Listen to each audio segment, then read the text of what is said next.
For my final paper, I will be doing it on John chapter 7 verses 53 to John chapter 8 verses 11. And this passage tells a wonderful and remarkable story about a woman who was caught in adultery. And the Jews were going to stone her for her sin. And Jesus came and rescued her by saying, "He who is without sin should cast the first stone." Immediately after saying that, the Jews ran away, and the woman was set free. Even though she did something wrong, Jesus forgave her and allowed her to keep living. Now, this passage is probably one of the most well-known passages in the whole entire New Testament. It is even included in the Passion of the Christ story, the movie. However, there is good reason to believe that this passage does not belong in the Bible whatsoever.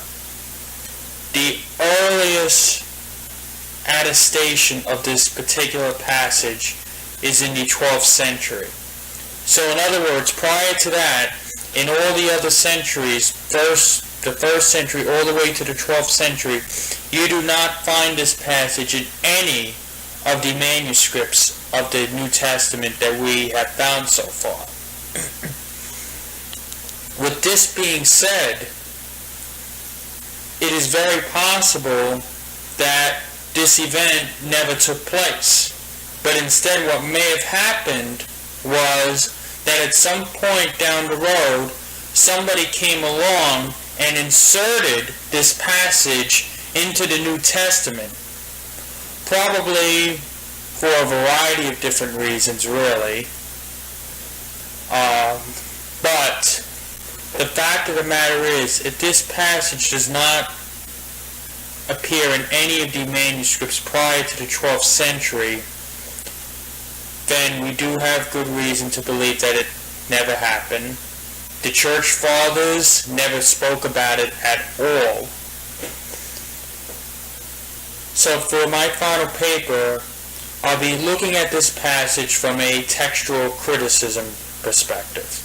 And textual criticism is the study of the different variants of the manuscripts of the Bible. And the job for the textual critic is to try to reconstruct the original text of the Bible. Now, when you don't have any of the original manuscripts, that's not an easy thing to do.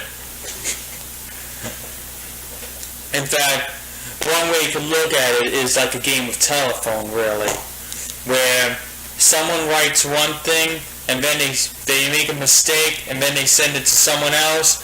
They copy that mistake and add a mistake of their very own. And then they copy that mistake, add another mistake, and then they send it to someone else.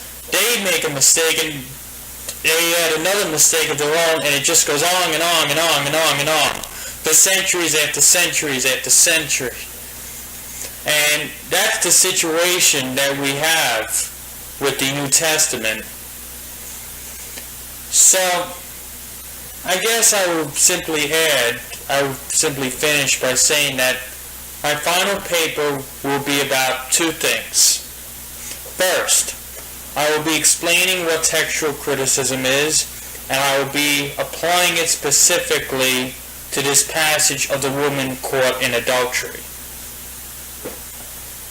And if anybody has any suggestions or comments, please feel free to let me know. Alright, thank you. Hello again. I just wanted to clarify something that I had said in the last video. In the last video I said that the Church Fathers never spoke about it. What I had actually meant to say was that the Church Fathers in the first few centuries of Christianity never spoke about this particular passage of the woman caught in adultery. In the later centuries, the church fathers did mention it, but even when they mentioned it, they said that the passage was morally dangerous and did not belong in the New Testament at all. I just wanted to clarify that. Thank you.